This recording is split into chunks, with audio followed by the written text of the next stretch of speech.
Are you ready for the best bench press tutorial on the World Wide Web? Then you're about to be really disappointed. I'm kidding. I'll have you know that I used to be pretty well known for my movement breakdowns, even created two resources, Movement 101 and the Big Lift Audit, for that exact purpose. Let's see if I've still got it. Whether you have experience bench pressing or not, this full in-depth breakdown should be pretty helpful. I'm Annie Miller, and I help you learn as you train and enjoy your lifts again without having to figure it out for yourself. Today, we cover the bench press.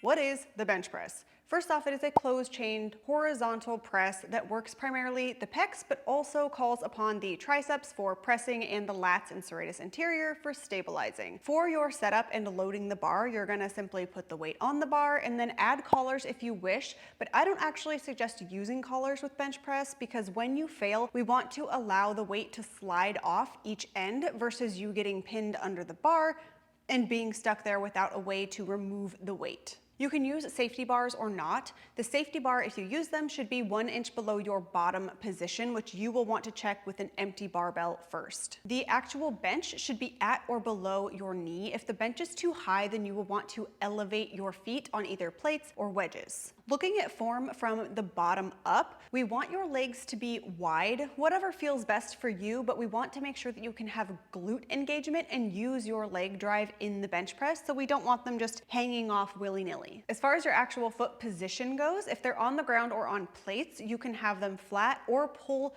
your toes underneath you so that your heel is off the floor and you are just pushing through the balls of your feet. Either are fine. Moving up the bench, your eyes should start underneath the bar, and the bar height should be so that you need to bend the arms slightly to unrack, but not unpack your shoulders. So that is your setup and start position before unracking the bar. You'll notice from the demo that I showed there that I am arching my back. Should you arch? Hard yes. Why should you arch? Two main reasons. Number one is that it is a shorter range of motion from the bar to your chest. The second reason is that the bar may have a shorter distance to travel, like I said, but because of that arch, we get a nice big stretch across the pecs for potential muscle growth, which is favorable. And from a structural or anatomy standpoint, this is a favorable position for the shoulders when we pull them back and arch the back. When I say favorable, I mean that it helps promote packing the shoulder. Your shoulder joint anatomy is really just three bones that come together. It's your clavicle, your scapula, and your humerus, which is not secure like your hip, which is a ball and socket joint. That means that we have a high range of motion in our shoulder, but also a lot of room for error and more instability. Bottom line is we want a stable, packed shoulder for the bench press. When we don't pack the shoulder, we allow the sternum to depress and the scapulas to protract.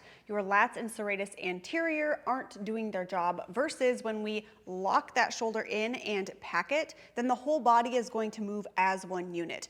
All of that is to say, arch at least enough to get your shoulder in that favorable packed position. Back to your bench press technique. As far as hand width goes, you can totally play with this. Your forearm is close to vertical at the bottom of the bench press. That's what we're looking for. So if that is not the case, then you might want to play with how wide your hands are. When we look at actually gripping the bar, you might think that you just grab the bar and start benching, but that is not the case. For your hand position and your wrist position, we actually want a diagonal grip versus grabbing the bar straight here. And I want you to think about punching through the bar so that your wrist is mostly flat versus being cocked back like so. That is all just the setup, and then we have to actually perform the bench press. You'll find that with most big lifts, the setup is key. It plays a large part in what the rest of the movement ends up looking like. So you're going to unrack the bar and then slightly reset your shoulders if you need to, but again, we should not be having to completely unpack the shoulders in order to unrack the bar. For your bar path, so at the top, the bar should start directly over your shoulders, so your arms should be perpendicular to the floor.